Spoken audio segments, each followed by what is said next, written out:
Hey everybody, Dr. Rob Silverman here, Proven Health Alternatives. I have Chef Bai, outstanding. I am so excited to have her. I am dairy free. She is dairy free. She's going to fill in all the blanks on why no dairy, what the recipes are. I have her brand new book, and I look through all the recipes I'm already sharing with my patients, breaking up with dairy. So Why you wrote the excited. book? What was the impetus for the book? I mean, it was really like my own journey to get to being dairy free, but it was also I started a TikTok series that went mega, mega, mega viral called Breaking Up with Dairy in 2021 when I was publishing my first book, when I was on my first book tour. And I got millions of comments from people, specifically women. It was more women focused, Mhm. of people just suffering, just really suffering, knowing they're addicted to cheese, knowing they can't get dairy out of their diet, or their family, or their husbands, or their workplace, or there's just some reason why they just couldn't stop eating dairy, but they knew that they were suffering. And it felt like they were in this, toxic relationship with dairy that they just couldn't get rid of. And so that was really a big inspiration, was just hearing all of these stories. People were coming into my direct messages with the most personal stories of them. And, I'm married now, but before that, I had a few toxic relationships with men myself. And I definitely kind of related that breakup process to dairy and that kind of addiction and that concept of, oh, but when it's good, it's so good, to the same thing of how people feel when they eat cheese or when they indulge in like a creme brulee or something like that. So that was the inspiration. Yeah, I love your metaphor of the toxic relationship. I can relate to that before being married also. And it's so Yeah. true. People will give up the milk, but they will not Mhm. give up the cheese. They are It's so like, true. oh my goodness. It's like, please don't take my cheese away. Don't take my cheese away. And people don't Yeah. realize they are addicted because it's a casomorphin. It lights up a part of the brain. But Yes. dairy is so detrimental, deleterious to one's overall health. I wrote some uh, factoids down here, many of which I took from your book, so I extrapolated from you. The incidence of breast cancer and liver cancer increases dramatically through the consumption of dairy. More autoimmune diseases. Childhood, people in their childhood that consume cow's milk have a higher incidence of type 1 diabetes. 68% of the world's population is lactose intolerant. Yeah. Dairy leads to leaky gut. Dairy leads to a compromised immune system. So, I mean, you are without question a health advocate, and that really brings up an interesting point in that you're not just a traditionally trained chef. I know you want to talk about that a little bit. That kind of blew my mind, but you also have several degrees in nutrition. Yeah. I had my own journey with endometriosis, and that kind of led me down a path of learning how to advocate for myself, going to doctors' offices where no one would hear me, and just having just a really, really hard time just existing in my body. And so that is when I decided to further my studies in nutrition.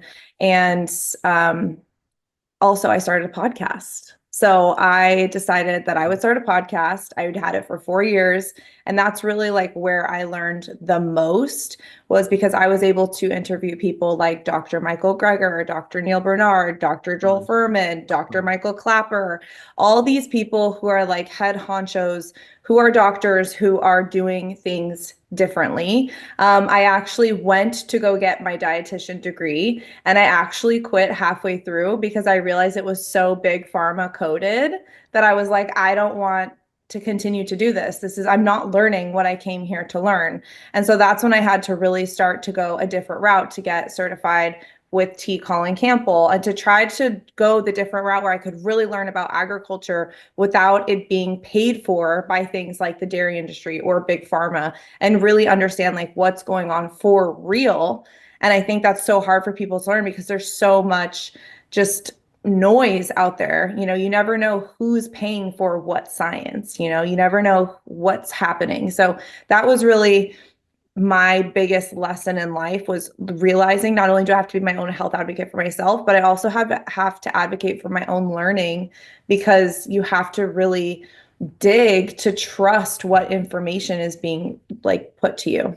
Yeah, we were talking before, off camera Mm, about your plight, your journey, and you had endometriosis. And I don't want to steal mm, any of your thunder, but so many people have taken that alternative route. You and mhm. I had something happen in our life. And I really think that your story is and your journey is so compelling. You should really share it because people are going to want to know, how did you get here? Yeah, let's do it. So my endometriosis journey and my chef journey all kind of happened at the same time, as life is. So I first got my period when I was 11 and I thought I was dying, like truly thought I was dying. It was horrible. It was such a rough wake up call to being a young adult, and I was very young. Also, simultaneously, it was the first kitchen job I ever got when I was 11. My mom's friend owned a pastry kitchen, and instead of going to summer camp, all I wanted to do was make cannolis and ice cakes. Cannolis. And, cannolis specifically, I just loved making them. I love stuffing them. I'll never forget about my days making cannolis when I was in middle school. But I also was put on birth control when I was very young, when I was 11, 12. And I was on very high dose, high estrogen birth control for like 14 years. And all throughout high school, I, matured really quickly. Physically, I never fit in with my peers because, mentally I was just in a different place. I also looked older than everyone because I was put on birth control so young. And Yeah. so it really had just like such a negative impact on me mentally, but also physically because I was in pain. So I Mm, kind of resorted to partying a lot. I drank a lot. I hung out with all the wrong people, to say mm, the least. And it was just like, it was a very lost time for me. And I have a lot of respect, especially for moms who have kids who are going through health issues, because it can be really hard to fit in. It can be really hard to kind of go through that. And I know my mom like did the best that she could, but we weren't given any answers. I remember going to my doctor's office and she would just flip through a book of birth control, and I would either be depressed or suicidal, or I would gain 20 pounds, or I would mm, be so skinny that I couldn't eat, or I would have cystic acne. And she'd be like, okay, well, let's try this one. And so I just felt like I was on this hamster wheel of prescription drugs and painkillers. And, they kept trying to put me on antidepressants, maybe thinking that I was not actually in pain. I was just making it up on antidepressants and needed to get put on antidepressants. And so that kind of went on until I was about 25. And that's a long time. That's a really long time to be in this yeah. cyclical, this cycle with, Western medicine where no one listens to, because at the end of the day, pain is not something that can be like you can't judge someone's pain necessarily. And so a lot of times, especially with women's health, I mean, even like an IUD implantation, they give you no painkillers. Like there's so many issues within the women's health world, and I was victim to all of it. So I had a lot of medical trauma for a really long time, Mm, especially because I just couldn't get anyone to ever listen to me. And I think my final breaking point was I was in a new relationship with a guy who's now my husband, and he was watching me suffer so greatly. We were going to the hospital every single time I was about to get my period. I was in so much pain. I was on morphine. I was, burning my skin with heating pads because I was in so much pain. And so we decided to go have a surgery. The surgery went horribly. There was all these complications that my doctor didn't tell me about until a month later. So I had a really rough, recovery, and I couldn't figure out why. They told me I was supposed to be up and walking 4 days later. And then a month in, she was like, oh, yeah, I must have forgotten to tell you about all these complications that happened. And at that moment, I looked at her and I said, and I had already known because I was already starting my journey with nutrition. I was like, look, can you tell me that diet has anything to do with endometriosis? And she looks me dead in the face and she says, absolutely not. You mm, need to be on birth control for the rest of your life until menopause, and you need to have surgery every 2 years, period. That's it. And I walked out, and I like literally I haven't been back because I'm just zero answers for me. Zero answers. It's always been that way. So that was kind of the catalyst for me. And that's when I realized that no one was going to help me. And the only person that was going to be able to help me was myself. And that's kind of where my plant-based journey, but also my dairy-free journey really started, because dairy was something that I was consuming all the time. As a classically French trained chef, And I was also running my own private chef business at the time. I was consulting in restaurants. I was working in restaurants. I had 3 jobs minimum while I was going through all this just to like make things work, and to pay medical bills and to do all this stuff. And it was really hard because there's such a thing as, the toxic boys club of chef culture. And so Mm, being a young woman alone was very hard to get taken seriously, for people to respect me. And then you add, oh, I'm going to be vegan or I'm going to go plant-based on top of mm. that. I was so afraid of not being able to fit in or for people to respect me. But what I've learned is that I'm such a better chef now because I don't cook with animal products. And I feel better. And like that in itself is priceless. Fabulous. Your plight is interesting. It's unfortunate. I've had so many patients say that they've asked, and I'm not picking on medical doctors, but medical practitioners, and ask about food, and they said food has no impact. We know good food has a health information impact, bad food has an inflammation impact, like you. Yes. Dairy being at the top of the list, number one foods in food sensitivities, number Hmm. one foods list for food allergies, raising inflammation. As I said before, I recommend to all my patients go dairy free. I happen to be dairy free. You're plant based. I'm plant forward.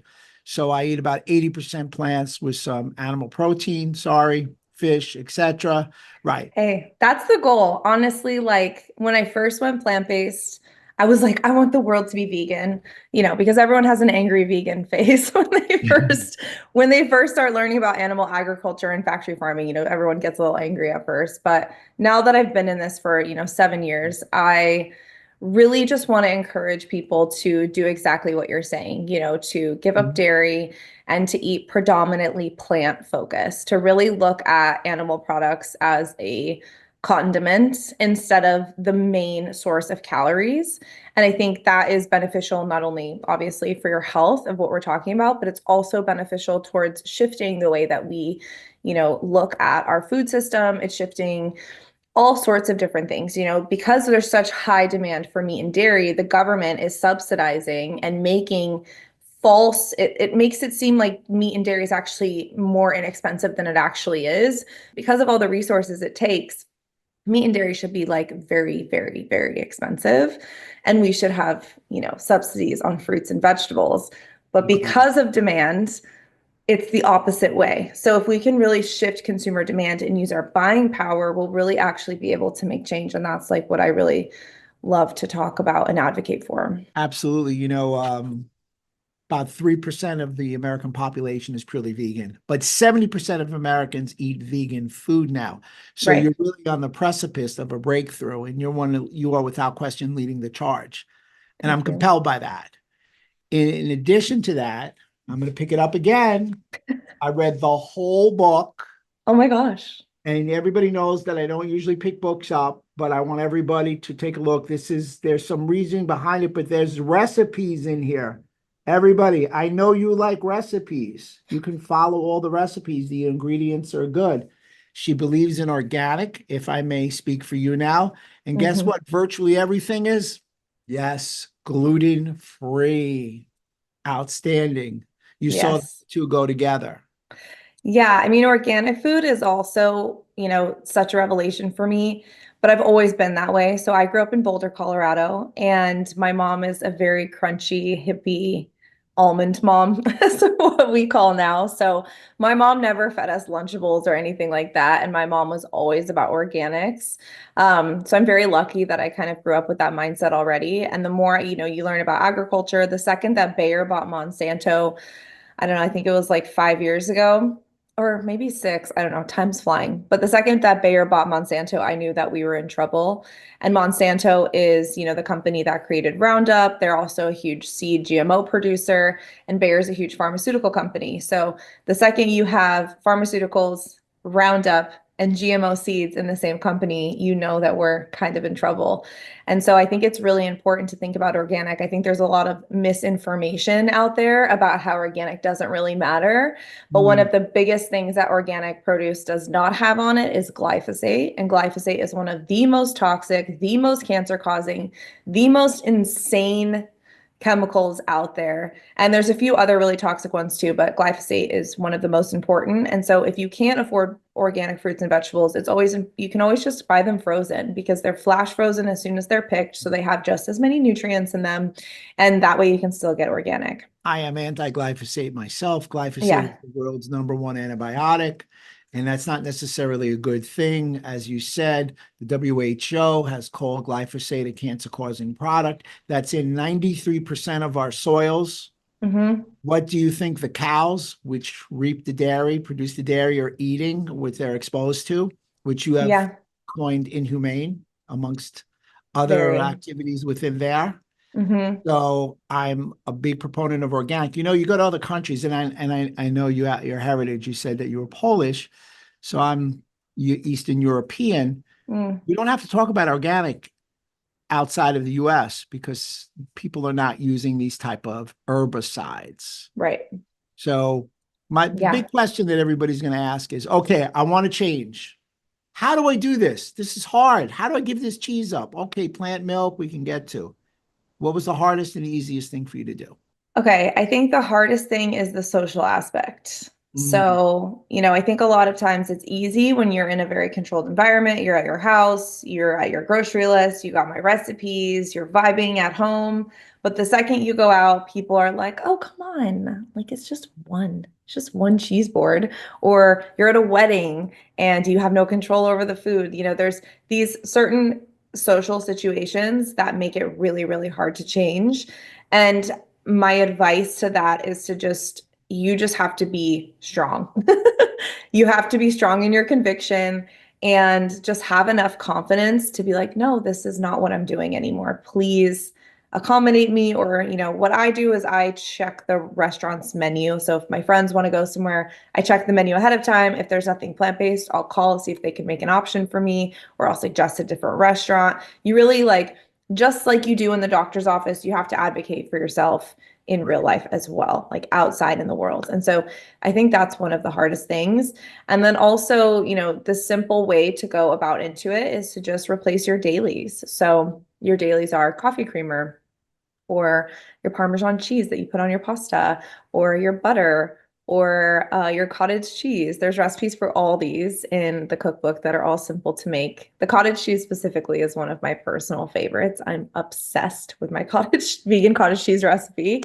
It's high protein, it's cheap to make. But just replacing those dailies, I think, is one of the most important things that you can do, because everything builds up over time. So if you're drinking half and half or coffee creamer every single day in your coffee, you're drinking 2 cups of coffee creamer a week, wow. a month, a year. On average, the average American eats 53 pounds of cheese per year, which is insane. 30 years ago, it used to be 5 pounds of cheese per year. Mm. So we've really increased our saturated fat intake. We've really increased our dairy intake. And this is because of things like the dairy checkoff program. This is because of government lobbying. This is because of big business. This is because people want us to be consuming as much dairy as humanly possible.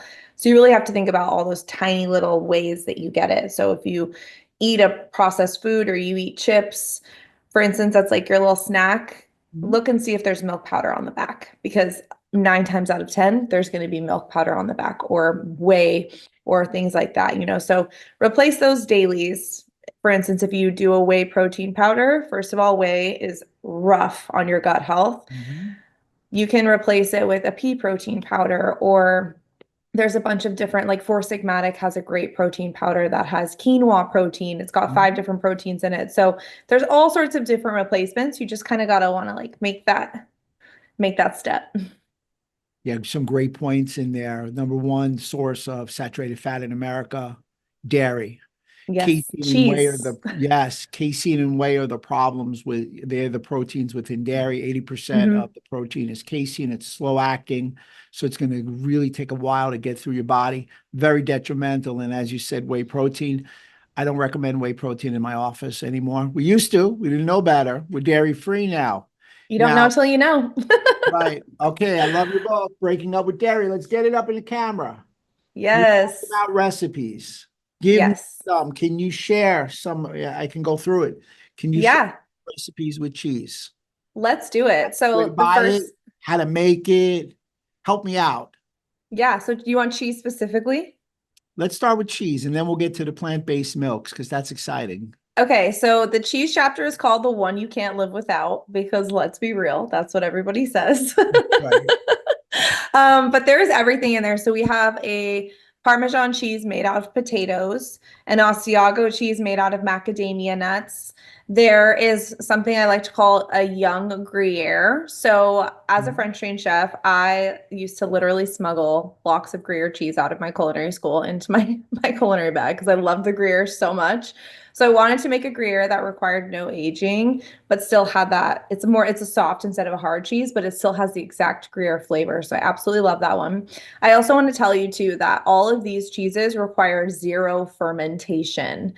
So that was something that I noticed in a lot of the dairy-free books that are out there now, is that all the cheeses required like Rejuvelac, or which is a quinoa fermentation liquid, or sitting on your counter for 6 weeks. And I'm not going to, as a chef, I'm not going to make those recipes. So I know a normal person isn't going to. So that was something I really wanted to highlight in this book. In the cheese chapter was that you didn't need to wait a week. You know, max it has to sit in your fridge overnight. But we use things like sauerkraut juice to add that little bit of fermentation flavor without actually having to ferment, which is great. So dairy is an X. It's a toxic X for me also. Growing up, my mom said you have to have a good lunch. So she would give me a grilled cheese with butter on it, words slip my mouth, and I'm rather loquacious typically because she meant well, but goodness gracious, God only knows what she did to my immune system. That Hmm. said, you have a great chapter which talks about the 5 stages of breaking up. And I love it dealing with patients because stage 1 is denial. Hey, Yeah. I eat really well. Oh, dairy's not that bad. I don't eat that much.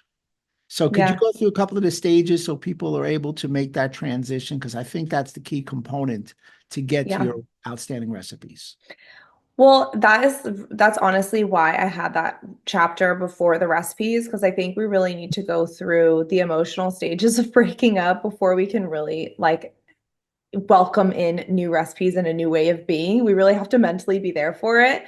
And so yeah, denial is the first phase, which most people are in. I was in for a long time. I write in the book, denial is a safe space, which is why we want to stay in it forever because it's comfortable. Denial is cozy. We don't have to make any Yeah. change. We can just like keep doing our thing and not paying any attention to it. And also, denial is a big reason why I think we are in the state of the world that we're in a little bit right now, is because people don't want to face the truth about what's going on within so many industries. But for the sake of this podcast, the agriculture industry, the food industry, the healthcare industry, a lot of people don't really want to face it. And I think what's happening right now is we're all kind of being forced to face everything all at once. And Mhm. it's super, super overwhelming. So I think the quicker we can get out of this denial phase and like move into the next phases, the better off we're going to be, because getting out of denial is the most uncomfortable, most cringy, most just like, oh, it makes you almost sick when you kind of get out of that phase and you really start to realize what's going on. So we have other phases are depression, we have anger, and then another phase is also bargaining, which I think is a very important phase of breaking up, because you're always like, well, I'm just going to have cheese when I'm out, or I'm just going to have it, sometimes. Or, but what about my coffee creamer? I love my coffee creamer so much. And this is kind of how we kind of bargain our way to stay in the same cycles, so that we're not actually doing anything for ourselves, but we're really our own worst enemy because we're out of denial. We know better. We're Right. starting to educate ourselves, but we're still lying to ourselves with bargaining and trying to just like hold on to the last shred of, what once was. Outstanding. I mean, I loved it when I read that. That was like, yep, yep, that patient went through that. They went through that stage. She's got it. She's got the transition. So let's do a little rapid fire. We're like right in the middle. I'm from New York, so I love this rapid fire. I love it. My dad's from a New York City guy too. Oh, goodness gracious. I grew up in the Bronx. So Okay. the boogie down. So here we Yeah. go. Your favorite nut to use for plant-based milk. I'm gonna be basic, but it's cashews. Yummy. No problem. Give me your favorite sauce to make like a chocolate pudding or a chocolate dessert, which I have to have. Ooh, we have this oat chocolate everything sauce that is so simple. You just make it on the stove and it's super allergy friendly and it's amazing. And you can pour it into a squirt bottle. So you can just keep it in your fridge and just squirt it on whatever you want. Your favorite source of protein on a plant-based diet. Tofu, organic tofu. Wow, love it. Not a really good choice. Here's another one for you. You ready? Uh-huh. Your favorite set of green vegetables since you're plant-based. My favorite set of green vegetables, I love to switch up my greens all the time, but lately I've been loving little gems.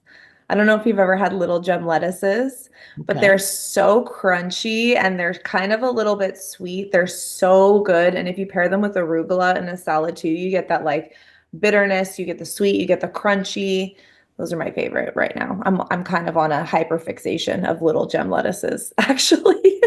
Plant-based cheese, which one would you say try first? The mozzarella. Okay. Here's the other question. Feta or goat cheese, yay or nay? Goat.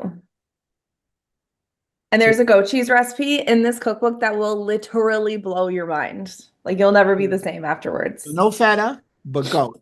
I love feta too, but the goat cheese in this cookbook is my one of my favorite recipes in the book. Cool. Now, your favorite source of protein, non-plant-based. I know that you're plant-based now, but if I came to you and said, I need a steak once in a while, I need a piece of fish, I need some bison, what would you say?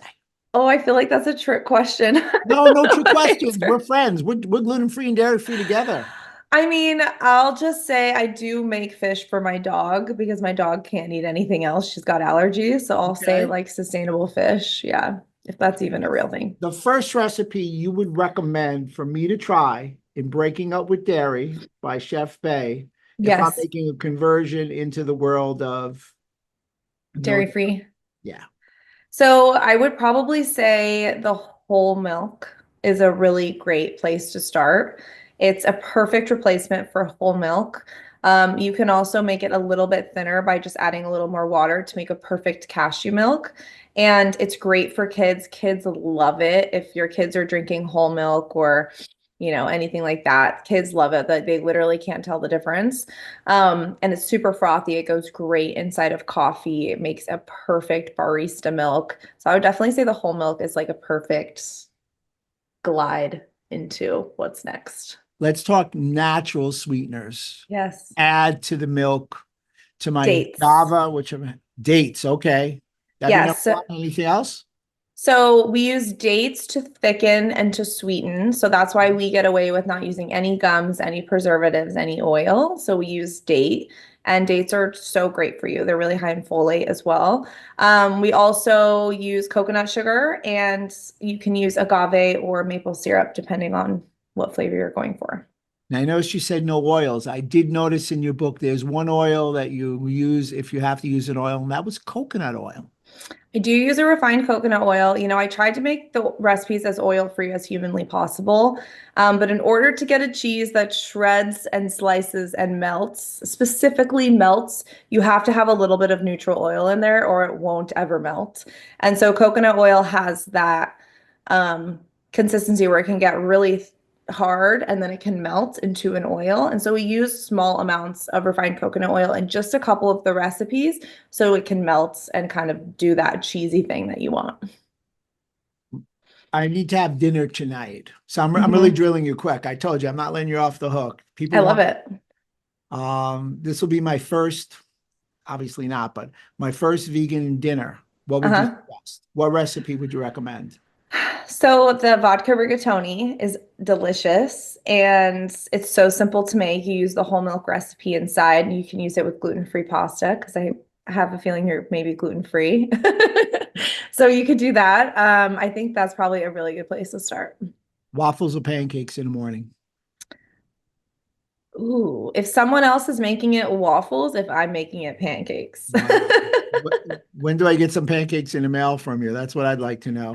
So there's these gluten-free horchata raspberry pancakes in the Mhm. cookbook, and they're so fluffy and so good. How did you decide on 100? I mean, I'm sure there must have been like 150 you wanted to share. So in the cookbook, there's actually a lot more than 100, but I snuck multiple recipes into one. So for instance, like the creme of four ways is actually four recipes in one. The caramel blondies is blondies plus caramel sauce. The milkshake, the cookie dough granola milkshake also has a no-bake cookie dough recipe in there. So there's actually like the French silk pie has a dairy-free, gluten-free pie crust.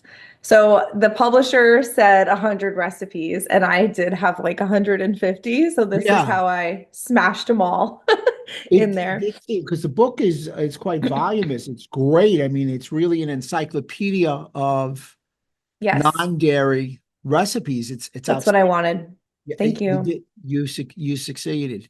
So let me ask you, we'll turn the page a little bit. How Yeah. do you work with clients and medical teams? Oh, yeah, that is turning the page. I have spent the last 14 years working as a private chef, and I have worked with some of the most amazing people. For a long time, I worked with professional athletes and executives and very powerful, wealthy people, New York Times bestselling authors, all sorts of different people.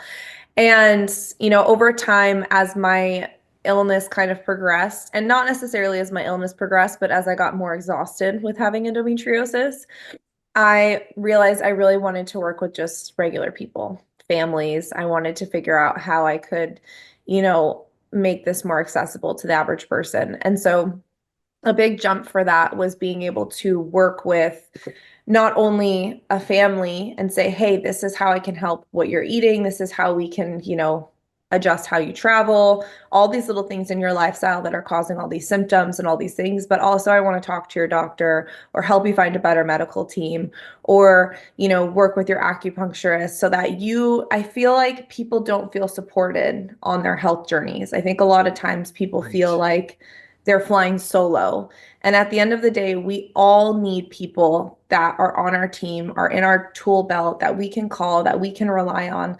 And it makes it so much easier when these people are working together and when they're all on the same page. And I think, it's really important to find people on your team that have the same values as you or that are really going to work really hard to get you to that next level. And so, for instance, right now I have clients that I've worked for. I'm kind of phasing out of private chefing, to be honest. I'm Mhm. tired. I've been doing this for such a long Mhm. time. But I have these clients that I've worked with for 7 years. And when I first got to them, I sat down. They just thought they were hiring just a private chef. And I sat them down and I asked them like 100 questions about their health, about their goals, all this stuff. And they were kind of blown away about their symptoms. And then over the last 7 years, one of the clients, the dad was in full-blown type 2 diabetes. He's now in remission. The mom had PCOS, achy joints, all of these symptoms that are now completely gone. And I talked to them about it a few months ago. I was like, do you guys remember all the symptoms you used to have? We went over the consultation sheet and they were blown away because they completely forgot, how much suffering they were going through on a daily basis that they were just kind of used to. They thought, oh, I'm getting older, I'm in my 40s, my joints should hurt, or oh, I should be puffy, or oh, type 2 diabetes runs in my family, so this is just what's going to happen to me. And we've really been able to kind of change their generational lineage by dealing with talking to their doctors and also having just conversations with them about what they should ask their doctors or how they can advocate for themselves about getting tapered off of certain prescription drugs or asking for separate things or tests or blood tests that they need. So then that way I can design a menu for them that tailors exactly what nutrients maybe they're missing out on. And the interesting thing about this is these clients specifically, they're only plant-based half the week. So they eat their regular diet half the week. Mm. Like that hasn't really changed. Now they crave more healthy stuff. I've kind of shifted their palate a little bit, but they're only eating my food half the week. So it really goes to show that even if you make a 50% change, you can have drastic changes of your overall, self. And it doesn't happen overnight. It's been 7 years. So it's been Great. 7 years of that consistent weekly dedication to getting a little bit better every single week. And I think a really good takeaway is to just know that sometimes when you heal holistically, it takes time. It's not overnight Right. that we expect. It takes 90 days of being just gluten-free to Hmm. remove the symptoms from gluten, and dairy goes along with that. So Hmm. interestingly enough, data indicates that if you have a gluten problem, you will also have a dairy problem. So Hmm. by removing dairy, you're also maybe fixing some of your gluten problems. There's myths out there on dairy. You're going to lose muscle mass. There's not enough calcium, young lady. You have to have it because everybody in this world should drink another species milk because we're the only people who do that. It's so weird. Yeah, isn't it? It's the oddest thing. Can you dispel some of those myths about dairies? Yeah, I just want to start by saying those myths were paid for and planted by the dairy industry themselves. So that's something important to remember. And, the interesting thing about the whole, dairy builds strong bones is there's plenty of research out there now that says that if you drink a glass of milk every single day, you're actually putting yourself at much higher risk for osteoporosis and bone fracture. And when it comes to calcium, there are so many different plant-based sources of calcium.